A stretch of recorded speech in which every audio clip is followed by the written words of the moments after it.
Hey everyone, it's Andy Wood again from Gamer Circle Comics with episode 2 of the something show. However, I got some feedback, and first of all, I really appreciate the feedback from all the communities that I posted the site to, and I thought I would share some of that feedback with you. First of all, it was very positive, so thank you very much, because whether you know it or not, it's not that easy to kind of put yourself on the camera here and talk to everyone about stuff. And, you know, it could be a variety of stuff. So anyway, some of the feedback I got was, it was good, so I think I said that already, that you want more. So, okay, I'll try to give you more.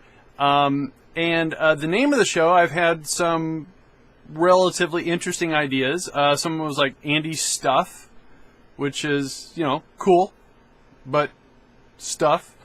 Andy's Geekery, sounds like I should get into pottery or something like that. Cookies and Comics, let's see, would that work?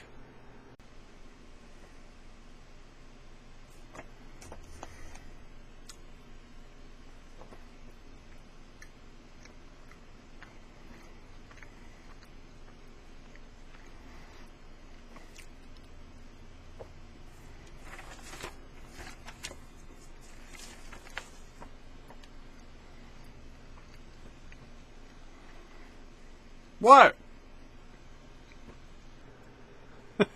I don't think that would work. Some of the segment names were pretty interesting. There was Comic Cage, Andy's Circle, Gamers Arena. So the San Diego Comic-Con is going on right now, and it has tons of stuff going on. And probably by the time you see this, some of this news is going to be old news, and I just can't help that. But anyways, comic book related is they showed some exclusive toys, and kind of related to the niche market is they're going to come out for The Walking Dead. They're going to have the Dixon Brothers, so you'd be able to get both Daryl and his brother Merle. And so that's unique, because before they were separate, and these are supposedly new. They're not just the same thing, just repackaged together. So that should be pretty exciting. And if you didn't see it, and I'll put all the links down below, they showed the season 4 trailer of The Walking Dead, and my response was, more? So it looks like this is going to be a season that sets the bar for The Walking Dead, and AMC has really got themselves a great show. Marvel announced the title of the next Avengers movie. Everyone thought it was going to be Thanos related, and it still could be, but the title is The Age of Ultron, which a lot of people that read comics realize that The Age of Ultron was a story arc that is just now wrapping up. So, hot off the heels of the comic book, are they going to take aspects of that story and bring it forth? If they do, they have to introduce some new characters like Henry Pym, aka Giant Man, or the Wasp. I'm sorry, not Wasp, but Yellow Jacket and Wasp. So, could we be seeing some new characters coming into the Marvel fold here? I certainly hope so, because if there's anything that I really enjoy reading are comic books based upon superhero teams, because when you have teams, you have a lot more interaction, you have a richer environment, and you have more stuff that can go on. So I'm looking forward to hearing about more of that stuff. Also, DC announced, Zack Snyder, not Jack Snyder, Zack Snyder officially announced that the next Superman movie will have Batman in it. Whether it's just an appearance, they go face to face, they discover one another, again, we just have to wait and find out. Also, the X-Men Days of Future Past, the entire cast of that movie showed up, and I guess this is the first time that there's been such a huge response. They discussed a lot of stuff. They didn't give any great details. They showed a Sentinel head, but you know, this movie is based upon an Uncanny X-Men story, which I thought was great, and they're going to do their best. So they're bringing back all the original cast. You got Patrick Stewart, You got Halle Berry, Hugh Jackman, Jennifer Lawrence, and some new stuff. So you've got some continuity here from the previous X-Men movie into this new X-Men movie. Now, I thought what was funny is that Hugh Jackman said that he actually walked the floor dressed as Wolverine. No one recognized him, and in fact, somebody said he was too tall. So I thought that was kind of funny. And he wasn't the only celebrity walking around in costume. Well, at least he was in his costume. Now, Matt Smith walked the floor with a Bart Simpson mask on, and you know, if I don't know how it is nowadays, but if you see somebody walk around, they have a lot of cameras pointed at them, they're usually somebody. So no one really caught on. Now, of course, you can't tell it's Matt Smith in a mask because he's got a mask on. But anyways, that's awesome when you have actors that are, you know, do this stuff for their fans and stuff like that. Evidently, Matt Smith is a huge fan of The Simpsons, so that's why he did a Bart Simpson. So, lots of great information at the San Diego Comic-Con, and it's not over yet. As I'm recording this, it's still going on with still lots of great information to come. You know, I encourage you to go out there and just, you know, comb the internet and look for the information, because every single year it just gets better and better, and it's just a really good Nerdvana experience if you've never gone. So, and if you think you can't go to a San Diego Comic-Con because it's so huge, and you're just too timid, too scared, try a local comic book convention. If you don't have a local one, there's got to be something close, and try it out. It's a different experience for every single con, because they usually will have your writers, your artists, even voice actors and stuff like that. So it's a good experience. It's a lot of fun too. All right, so what did I read last week? Well, I read Fantastic Four number 10. Matt Fraction was the writer. And to be honest with you, because I would never lie, Marvel did this thing called Marvel Now, or their Revolution, which was kind of a response to the DC, the New 52, where DC did not officially say they were rebooting. But basically they were taking whatever history and lore of all the titles and taking the length of time, so we'll say it's like 40 years, and cutting away a lot of it to where you have just the building blocks of the characters and their origins and stuff like that. Some of the characters actually got slight variations of their origins, like Wonder Woman's origins was changed, and a couple others. But anyways, when Marvel did this, they took a lot of their titles and they concluded their existing stories and started over with new creative teams. Fantastic Four was one of them, and I was very excited because Matt Fraction, who did Fear Itself, which was a great story, the Fantastic Four seems to be just dragging. However, with this issue, they finally, I think they finally, the rubbers hit the pavement. There was humor, there was adventure, and there was some much needed drama. So we finally, I think we're going to get some momentum out of this title. So, not a bad read, not my favorite read this week, but Fantastic Four, First Family, try it out. Thanos Rising number 4, there's only one issue left, and this whole 5-issue miniseries has been the origin of Thanos, because there's never really been a detailed origin of Thanos. And for a lot of you that don't know who Thanos was, or is, he was the guy that made a little appearance at the end of Avengers, which a lot of people thought was going to be in Avengers 2, but now we know that may not be true. But Thanos has always been this villain that took a lot to bring down. Now, he's never been killed. He's been defeated, vanquished, banished, whatever. But this is his origin. He did show up recently in Avengers Assemble and used a supervillain team called the Zodiacs to give the Avengers a run for the money.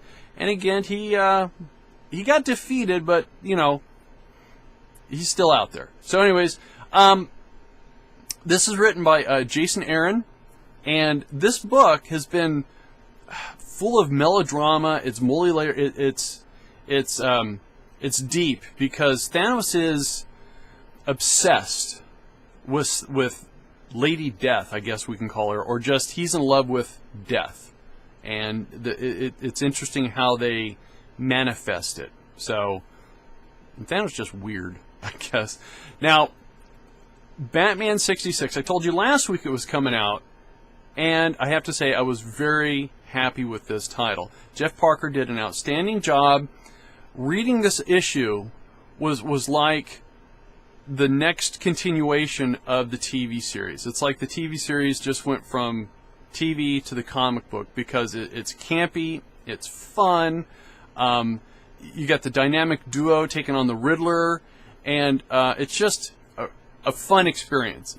Don't take it serious, because if you take the classic Dark Knight seriously, I don't think you're doing it right. You're doing it wrong. So it's fun. Pick it up, read it. It's a lot of fun. Now, Justice League 22, written by Jeff Johns, is part 1, oh my god, of the Trinity War, oh my god, and this is looking like it's going to be a story arc that a lot of people are going to enjoy. It's got, again, this arc mainly involves the Justice League of America, and Justice League Dark. So it's mainly a Justice League arc, but inside those teams are a lot of different members. So there are some tie-ins. It's not going to be that, encompassing to where if you're reading some other DC title, you have to go get these other titles. It's pretty all-inclusive. So, but it's great. If you read the previous Justice League, they just wrapped up or concluded the new Captain Marvel origin, and it was really good. And in fact, in this one, it shows you how new the Captain Marvel character is to where what I was saying before about the DC New 52. So, again, it's got a little bit of humor, it's got some great interaction, and finally these two teams, the Justice League and Justice League America, finally come face to face, and we don't know what's going to happen. So we've got to wait and see. So there is a checklist for this story arc, and it looks pretty good. Pick this up, read it, it's really good. And if you can find the previous issue just to read the Captain Marvel Shazam story, again, highly recommended. Jeff Johns, outstanding. Wow, high pitched. Avengers 16, I also read. This is Jonathan Hickman. I'm going to throw another OMG in there because Avengers has got a story arc called Trinity, and this is a Thanos story arc. So it's another good arc. It's the prelude issue. The Infinity itself has got its own core title, and it's got some tie-ins. It's all new arc. It's got an all new bad guy, and evidently this new bad dude or whatever it is a little bit more than the Avengers can handle. So I'm pretty sure this arc is going to involve much, much more of the Marvel universe. So read it. You need to. So what's new coming out this week? Well, Greg Pak has been doing the Batman Superman, and those two travel to Earth 2, find some familiar faces, and they're trying to kill them. So that should be interesting. Now, I really enjoyed the art. It was done by Jim Lay, L-A-E, I believe that's how, or James Lay, I believe that's how you pronounce it, and it was really good art. I really enjoyed it. Captain America number 9. And this is done by Rick Remender. And Captain America's been like kind of in the future, I think, or he's in an alternate future. And for him to get back, the window's closing. And yeah, so he's got some new friends. So hopefully he can get back in time. I'm sure he will. And it's been a little bit of a complex read. But it's good for Captain America, for Steve Rogers to be on his own, I think, and discovering that the Steve Rogers, Captain America, the super soldier, needs help as well. Now, a title I've been reading that I've been enjoying is called Danger Girl Trinity. It's a fun title, and it's what it is. It's Danger Girl, but there's also there's 3 different stories going on, and they're all in the same story. They just don't know it. Except for in this issue, they all finally come face to face. And And I think it's going to be just at the last moment, and when it's all going to hit the fan. So it's been a real good, real fun, very interesting, very edgy read. So I think I recommend it. It's got Abby, Sydney, Sonia. They're all going to finally meet up. I'm pretty sure, and it's going to be fun. Hawkeye has an annual coming out finally. In this one, Kate Bishop heads to Los Angeles to get away from New York, the New York lifestyle, and most of all to get away from Clint. Enough said. Superior Spider-Man Team Up #1, written by Christopher Yost, a great Spider-Man writer in my opinion. He did a lot of great, amazing Spider-Man stuff, and in this Superior Spider-Man, he teams up with not just one person, but he teams up with the Avengers and Cloak and Dagger. And don't forget, this Spider-Man, even though he's Peter Parker, he's a little different now. So he'll have different responses and reactions to what you're used to. So that's what's I've been reading. That's what's coming, and all that great San Diego Comic-Con news that I could give to you. And don't forget, below I'll put some links, and hopefully I remember, because I'm old. So let's move on to the next segment. Gaming segment, sound effects, something. So let's talk gaming, shall we? There's a game that I have been following called State of Decay. Now, it was only on Xbox, and it was in the arcade, and it only cost $20. Now, for $20, you'd expect it to be, I'm going to say it, crap. It wasn't. Now, it had a lot of bugs. The zombies always got stuck behind counters. Some stuff you couldn't interact with correctly. So it had some problems. But they pushed out a patch, and it fixed a lot of the problems. And this game is fantastic. It's open-ended, and you're in a community to where you have other characters you can interact with. You have to go out on scavenging runs to get supplies and all sorts of stuff. So it's all encompassing on the Xbox. However, they announced that the PC version is coming, and it's going to have better graphics, higher resolution, and an improved frame rate. Now, I haven't really noticed a frame rate problem on the Xbox, but faster means better. Now, it's going to be available on Steam, and it'll be early access. And from what I've read, the early access stuff is going to be you follow along with the developers, so they'll come out with updates and stuff like that. And unfortunately, I say this unfortunately just for right now, is you'll have to have a controller, a console controller plugged into your PC, but the keyboard and mouse controls will be coming as it progresses. So if you want to try it out, if you have a Steam account, I highly encourage it. And supposedly they also have multiplayer co-op coming for the PC only. So again, great game. I like it. It's different than any other zombie game I've really played, and I think that's why I liked it so much. Another game on the horizon. I hope this happens, because they're trying to do a Kickstarter for it, and when I just got back from checking their site, they weren't real close to their goal, but it's titled, or it was titled, Auto Duel Kickstarter. Now, Auto Duel is actually the name of a game that was a tabletop and also a computer game for the Commodore 64 and the Amiga by Steve Jackson. And for those who don't know Steve Jackson, he makes a ton of board games like Ogre, Munchkin, so on and so on. Anyways, they've changed the name because they don't want Steve Jackson to get mad at him. So now it's called Motor Gun. A little generic, but basically the concept is the same as Auto Duel. You start with a base vehicle, you go to challenges, and you get other parts, and you start putting together better vehicles and stuff like that, to where you're out in the apocalyptic oasis and taking advantage of other people's disadvantages and their weaknesses and just building better cars. And there's more details, again, down in their link below, and I hope that one happens. It looks like a lot of fun. Now, I have been just locked into one game, and that's been XCOM. I want to finish it, because I want to finish it, and then I can move on to the next games. Because Steam has been kicking my butt.